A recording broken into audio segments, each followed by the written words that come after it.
मेरे सभी प्रिय श्रोताओं को राधे कृष्णा। हम इस चैनल पर श्रवण कर रहे हैं मार्गशीर्ष मास महत्व के सभी अध्याय। आज हम श्रवण करेंगे 13वां अध्याय। मार्गशीर्ष मास का महत्व बहुत ही ज्यादा बढ़ जाता है। यह सभी महीनों में सबसे श्रेष्ठ मास माना गया है। भगवान श्री कृष्ण को समर्पित है यह महीना और भगवान श्री कृष्ण की पूजा अर्चना करने का, दीपदान करने का, नदियों में स्नान करने का विशेष महत्व है। भगवान श्री कृष्ण की पूजा अर्चना हमें कैसे करनी है मार्गशीर्ष महात्म्य में बताया गया है। इसके पहले 11वें और 12वें अध्याय में एकादशी व्रत का महात्म्य और उससे जुड़ी कथाओं का वर्णन किया गया था। उसी श्रृंखला को आगे बढ़ाते हुए 13वें अध्याय में भगवान श्री कृष्ण की पूजा अर्चना का वर्णन है। तो चलिए प्रेम से बोलेंगे ओम कृष्णाय नमः, ओम राधे कृष्णाय नमः। 13वां अध्याय प्रारंभ करते हैं। भगवान कहने लगे, हे पुत्र सुनो, मैं तुमसे जागरण का लक्षण पूछता हूँ। कहता हूँ कलयुग में जिसके विज्ञान मात्र से मनुष्य आसानी से मुझको प्राप्त होता है, गीत वाद्य नृत्य पुराणों का पाठ, धूप दीप नैवेद्य पुष्प चंदन सुगंधित द्रव्य का लेपन, फलों का समर्पण, श्रद्धा दान, इंद्रियों का निग्रह, सत्यता, निद्रा रहित आनंद पूर्वक मेरा पूजन करना, पूजन में उत्साह का होना, पाप रहित आलस्य रहित प्रत्येक प्रहर में मेरी आरती करना, इन सब बातों में लीन होकर जो मनुष्य एकादशी की रात्रि को जागरण करता है वह फिर पृथ्वी पर जन्म नहीं लेता। जो इस प्रकार भक्ति से जागरण करता है वह मुझ में लीन हो जाता है। जो प्राणी एकादशी की रात्रि को सो जाते हैं वे मानो काले रूप सर्प से डस जाते हैं और वे माया रूपी पास के बंधन से मोहित हो जाते हैं। जिन्होंने कलयुग में एकादशी के आने पर बिना जागरण के एकादशी को बिता देते हैं वह अवश्य नाश को प्राप्त हो जाते हैं, क्योंकि यह जीवन अनित्य है।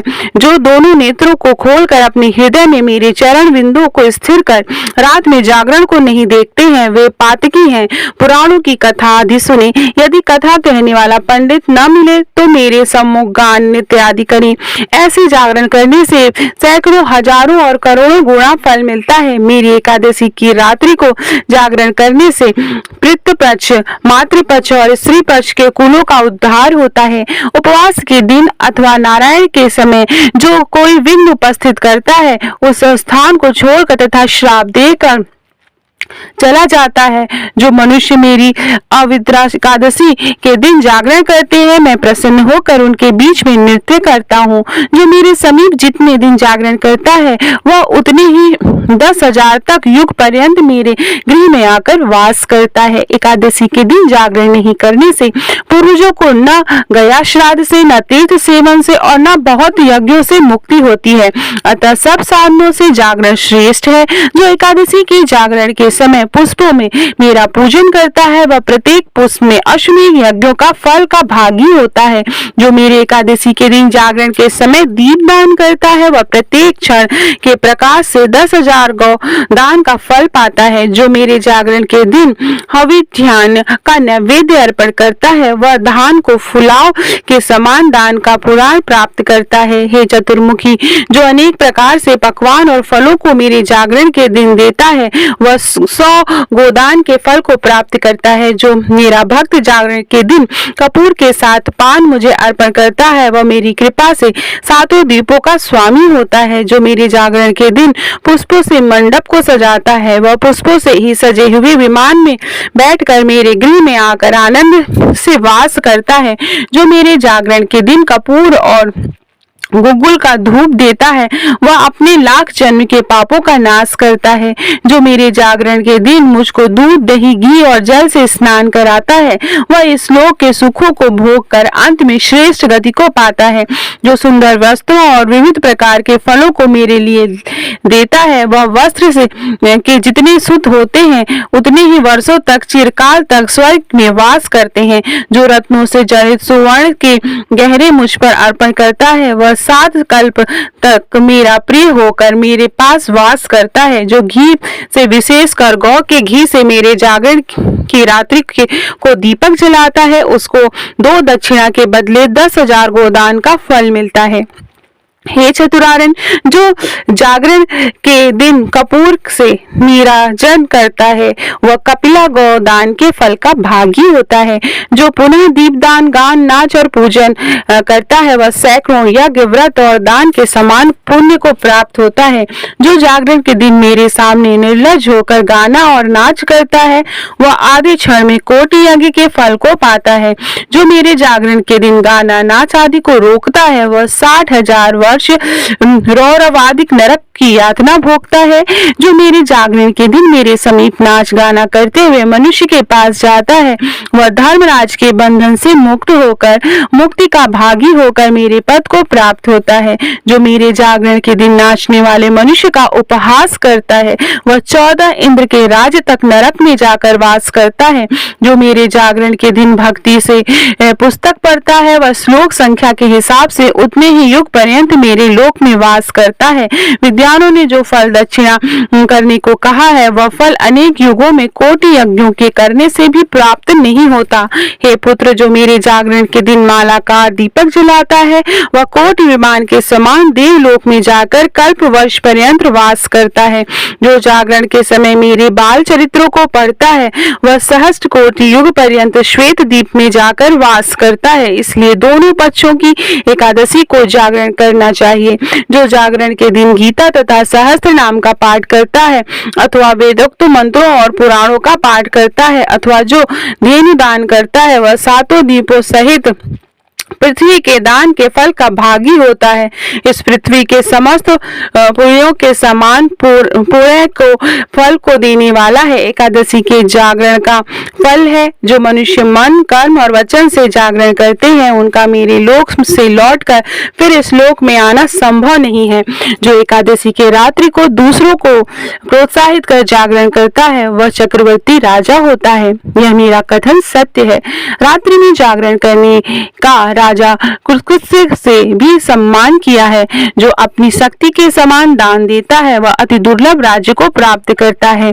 जो कोई गायक, वाद्यबाजक, नर्तक मेरे और ब्राह्मण मेरे जागरण में आकर गायन आदि करते हैं उनमें नाचने वाली वैश्य ही क्यों न हो मेरे लोक में आते हैं। एकादशी के दिन जागरण करने से कामी पुरुष भी मुनि श्रेष्ठ की पदवी को प्राप्त हो गए हैं। मेरे एकादशी के दिन जागरण में जाति का कोई विवेक ही नहीं है।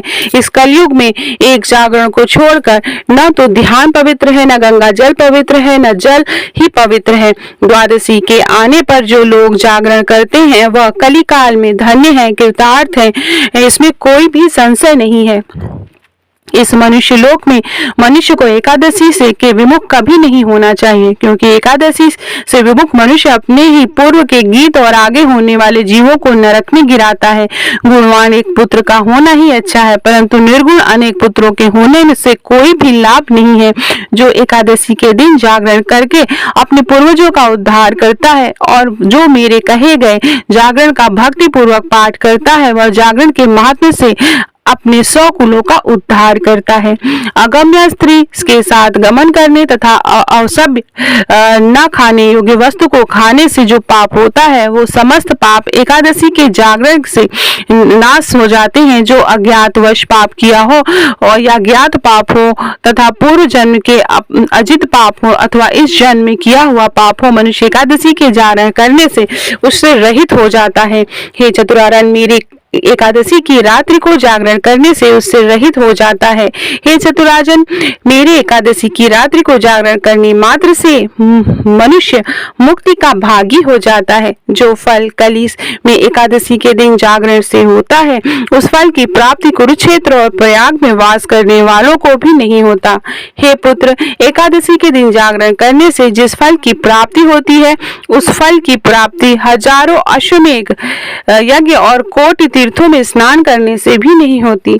जो एकादशी के महात्म्य को पढ़ता है या सुनता है वह मनुष्य समस्त पापों से रहित होकर परम गति को प्राप्त होता है। जिस मनुष्य के एकादशी के दिन व्रत, पूजन और जागरण आदि होते हैं उसके समस्त दुष्ट ग्रह सौम्य हो जाते हैं और संतान का वियोग नहीं होता तथा मेरी कीर्ति सुनने से नित्य प्रेमी होता है और वह प्रेमी कभी कष्ट नहीं होता तथा रण में और राजकुल में सदैव विजयी होता है। हमेशा धर्म में बुद्धि मीठी और निश्चल भक्ति होती है तथा एकादशी की भक्ति करने से मनुष्य के से कभी लिप्त नहीं होती। मेरे एकादशी के दिन जागरण करने से कभी भी मनुष्य प्रेत भाव को प्राप्त नहीं हो सकता। जो लोग एकादशी के व्रत आदि में विमुख हैं, उनको परलोक में गति नहीं होती। इसलिए कलयुग में एकादशी का व्रत आदि अवश्य करना चाहिए। इति श्री स्कंद पुराणे मार्गशीर्ष महात्म्य के एकादशी व्रत जागरण फल नामक वर्णन 13वां अध्याय समाप्त हुआ। अब हम श्रवण करेंगे कृष्ण चालीस। प्रेम से बोलेंगे ओम कृष्णाय नमः। कृष्ण चालीसा प्रारंभ करते हैं। वंशी शोभित कर मधुर नील जलद तन श्याम, अरुण अधर जनु बिंब फल नयन कबल अभिराम। पूर्ण इंद अविरिंद मुख पीतांबर शुभ साज, जय मनमोहन मदन छवि कृष्ण चंद्र महाराज।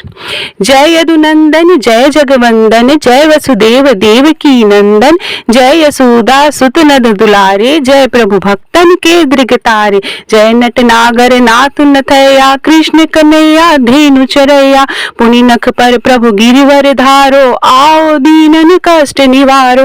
वंशी मधुर अधर धरि तेरी, होवे पूर्ण मनोरथ मेरी।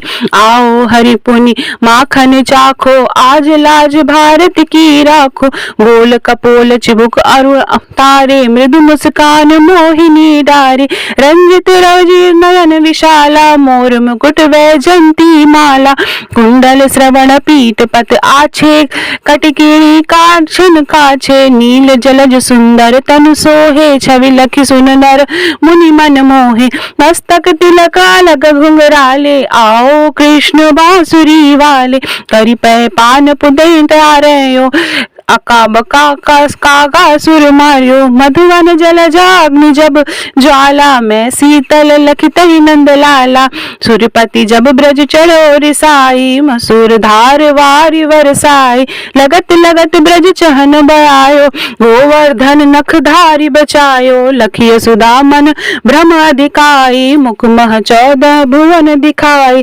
दुष्ट कंस अति अधम उधम मचायो, कोटि कमल जब फूल मंगायो। नाथ कलहि तब तुम लीने, चरण चीन दय निर्भय कीनी।